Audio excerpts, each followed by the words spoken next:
Good morning, everyone. Today, I want to discuss about single-phase induction motor. So, what is induction motor? All of you know that induction motor. It works on the principle of electromagnetic induction. It is also called as a rotating transformer. We have studied a three-phase induction motor. So now the topic is single-phase induction motor. The motor it works on the principle works on the single-phase AC supply is called as a any AC motor. Okay, so it is called a single-phase induction motor. It has so many advantages and applications. So it can be used for toys and small fans, hair dryers, and it can be used from fractional kilowatt motors to the very high kilowatt motors also. So in the product of manufacturers of space vehicles, aircraft, business, machines and power tools, etc. So we have different types of single phase motors are classified as induction motor, repulsion motor, AC series motor, unexcited synchronous motor.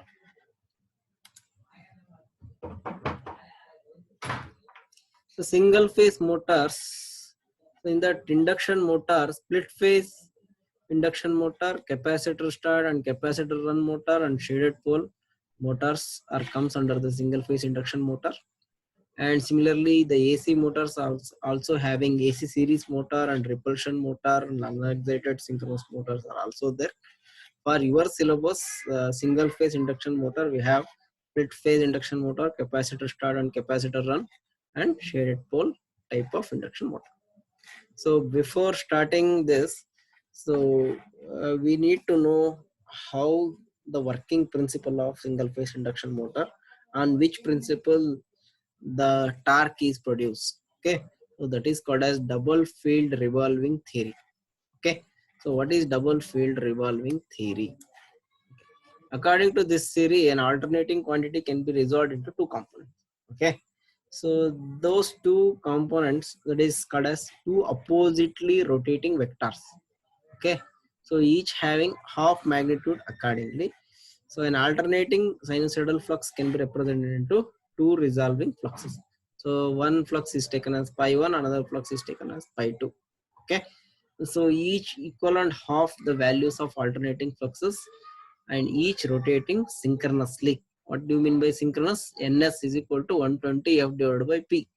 But both are rotating in opposite direction. Okay, so this is the first flux, that is flux A, we can call it as. Another flux is called as flux B. So flux A is pi m divided by 2, maximum flux by 2, and similarly flux B is also pi m divided by 2. So summation of these two, this will give plus pi m at 0 degree.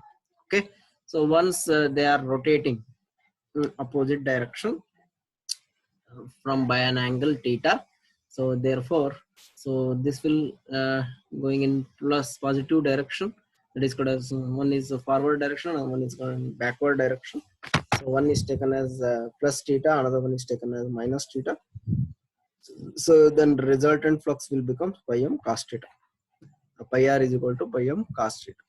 And in third case, both are having equal magnitude but opposite in direction. One is plus pi m by 2, another one is minus pi m by 2. So this will become resultant flux will become 0. Okay, and in fourth case, so both are come to the negative side. So A and B. So therefore resultant flux is also summation of both. So this will give minus pi m maximum. Okay, so and lastly, and again A comes downwards, B comes upwards. So then again pi r becomes 0. This is the condition like figure number C, same thing it will be happening.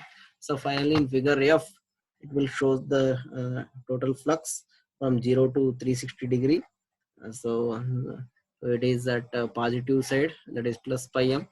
Next by an angle, some angle, hence it is pi m cos theta, and it will become 0 at pi r is equal to 0 if both are at 90 degrees, that is, and again it will go to the negative maximum. So at that is minus pi m at this stage, and again at 270 degrees, again it come back to zero position. Okay, so like that the flux will be, the resultant flux will be achieved in the this waveform. Okay, uh, so resultant flux, we have the equation 2 times of pi m by 2, because there are two fluxes are there, pi m by 2 and pi m by 2, therefore 2 times of pi m by 2 and cos of 2 theta by 2. Okay, so this is plus theta, so 1 theta and another theta, so cos of 2 theta divided by 2 we have to take. Okay, so this will becomes pi m cos theta, pi r is equal to pi m cos theta. Okay, and we will get pi m cos theta. And after a quarter cycle, the rotation A and B will be oppositely directed, so that the resultant flux would be 0. After half cycle, flux A and B will have a resultant of pi r is equal to minus 2 times of pi m by 2, hence it is called as minus pi m. Okay, so these things that is shown in the figure. So by observing this, so we'll get the torque is 0 at pi m will become 0 at 2 position. Okay, that's why an alternating flux can be composed into two resolving fluxes, each of half of the value and resolving synchronously in opposite direction. Okay, so it may be noted that the slip of the rotor, that is S, with respect to the forward rotating flux, then the slip with respect to the backward rotating flux. Okay, S is a slip. What is slip? Slip is ns minus n by ns, that is called as slip.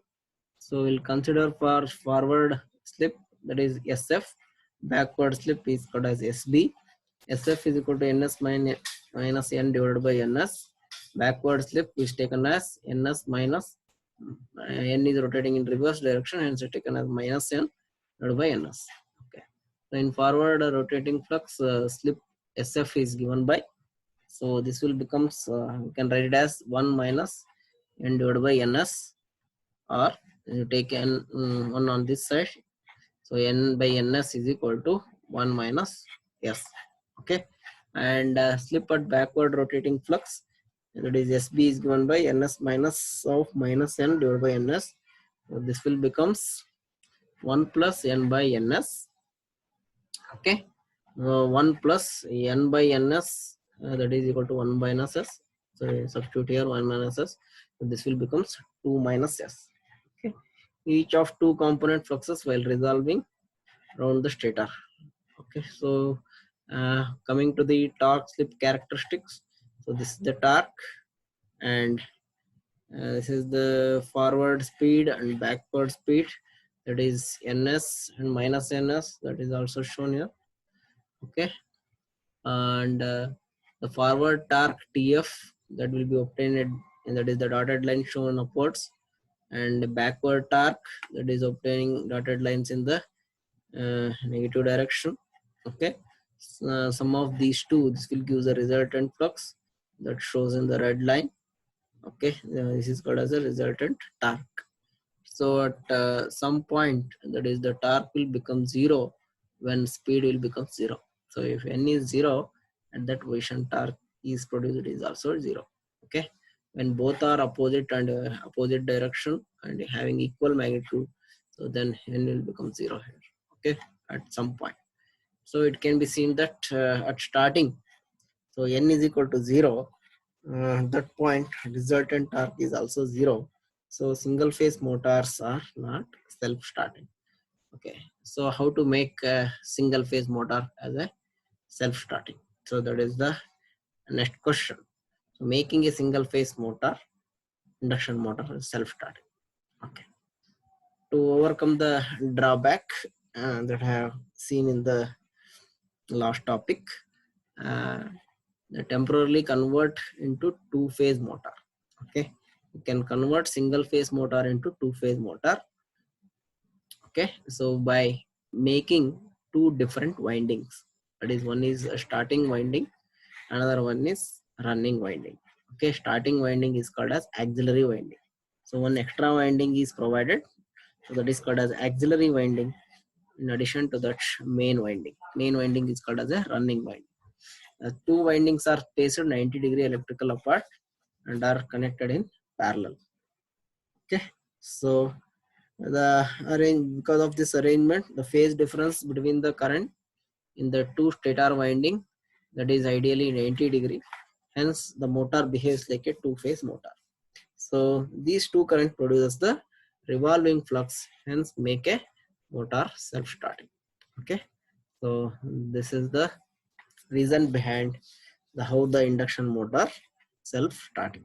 Okay, so the first one is split phase induction motor. So according to this, there are two windings are placed. One is main winding, another one is auxiliary winding. It is also called as starting winding. Main winding is also called as a running winding. Okay, so it is both are connected in parallel. So this is called as stator part, and this is the rotor part. Rotor winding is different again. Okay, or sometimes it is they are using squirrel cage rotor. So squirrel cage rotor having a bars and all those. Okay, so if you apply the supply voltage V, that is a single phase AC supply. So in this case, starting winding is made up of uh, high resistance and than the running winding, that is the main winding. Okay, so and also centrifugal switch is also provided, that is connected in series with the starting winding. Okay, so this is the stator part and this is the rotor part. In stator we have two windings, one is main winding and one is starting winding.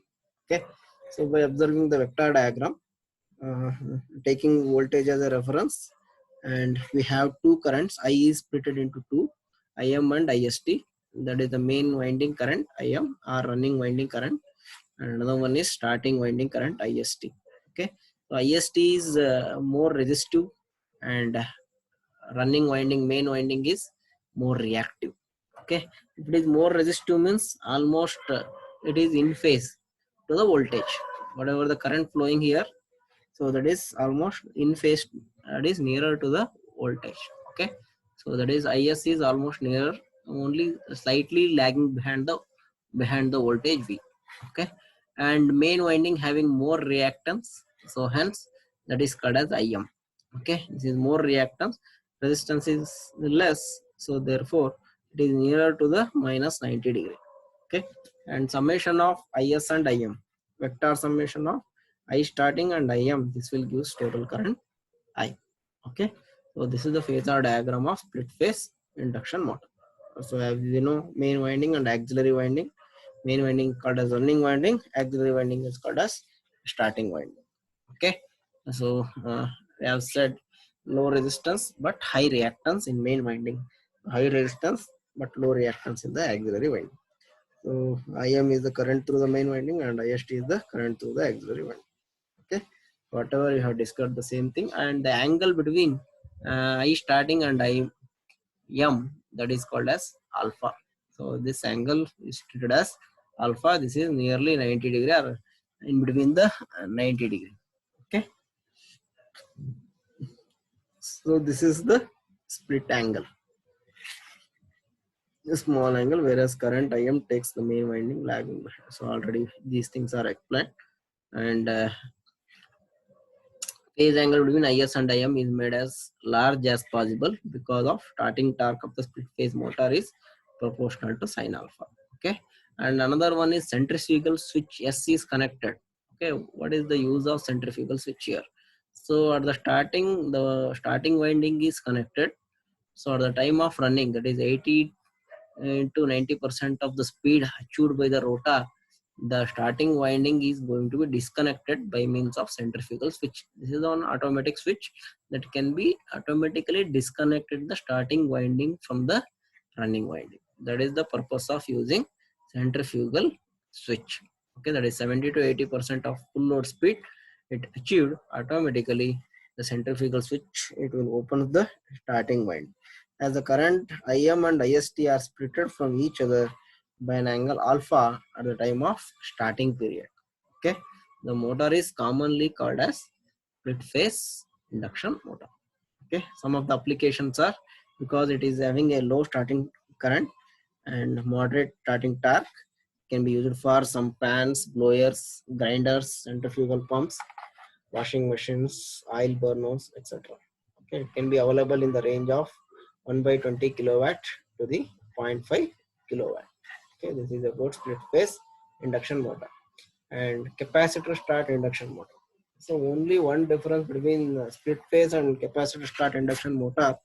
So along with the starting winding, we are using the capacitor instead of using resistor or high resistance. So we are using the capacitor along with the series with the centrifugal switch. Okay. So if you use the capacitor in the starting winding, your starting current IST is going to be leading position. Okay. In previous case, it has lagging behind the voltage. So now it will move towards upper side because of more capacity. Okay. So then your alpha becomes varied between IST and IM. The angle, it is almost nearer to the 90 degree. Okay. And the angle between voltage and IM is called as pi m, and angle between voltage and IST is called as pi st. Okay. So this is the only construction is changed in the capacitor start induction motor, almost near to the resistance split phase type. Only thing is capacitor we are using. Okay, to draws the leading current, and this increases the alpha between the two currents. That is, we can improve the alpha or arginning the alpha value. We are using the capacitor. Construction of capacitor start motor is shown in this figure. So IM lags the voltage by an angle pi m, and where the capacitor current IST leads the voltage by an angle pi st. Okay, that is already shown and explained. Okay, so almost it is 90 degree. That is called as alpha. When the speed approaches to again 75 to 80%, again centrifugal switch, it will be disconnected from the starting winding. Only main winding or running winding will be under the running condition. So the starting torque is proportional to alpha, and hence such motor produces a very high starting torque. And coming to the capacitor start and capacitor run motor, almost all the circuit diagrams are same with the slight differences. Here in capacitor start, capacitor run motor, there is no centrifugal switch. You can connect capacitor directly to the starting winding, it will run as usual. Okay, so at the time of running also capacitor is connected, so it will improve the power factor of the circuit. Okay, so phasor diagram is same. So this is starting current, this is the main current, that is called as running current. This is pi m and pi st voltage. Sum of these two, this will give the total current I. Okay, so schematic represented such motor is shown in the figure here. The phasor diagram already explained here, and the only condition is we are not using centrifugal switch, only we are using the capacitor under the running condition also. Hence it is called as capacitor start and capacitor run motor. And coming to the characteristics, speed, torque speed characteristics, the capacitor start motor curve and capacitor start capacitor run motor is also shown here. So can run this type of motor 50 to 100% of full load torque. Okay, so the direction of rotation in both the types can be changed by interchanging the either main winding or auxiliary winding. So these motors are costlier than the split phase type motor. So and the starting torque, the capacitor value can be selected as per the requirements of the starting torque. The starting torque can be as high as 350 to 400 of full load torque. And some of the applications of capacitor start and capacitor run motors that is listed here. So these are capacitor start motors that have the high starting torque, hence it is used for hard starting loads, that is compressors, conveyors, grinders, fans, blowers, refrigerators, air conditioner, etc. And for capacitor run motor, it can be used for ceiling fans, blowers, air compressors, and these motors are available up to 6 kilowatt load. Okay, so this completes capacitor starts and capacitor run motor. And Next class, we'll discuss about the shaded pole motor construction and working principle, and we'll discuss about performance and cost of comparison of single phase induction motors, and we'll discuss some problems in the next class. Thank you. Thank you very much.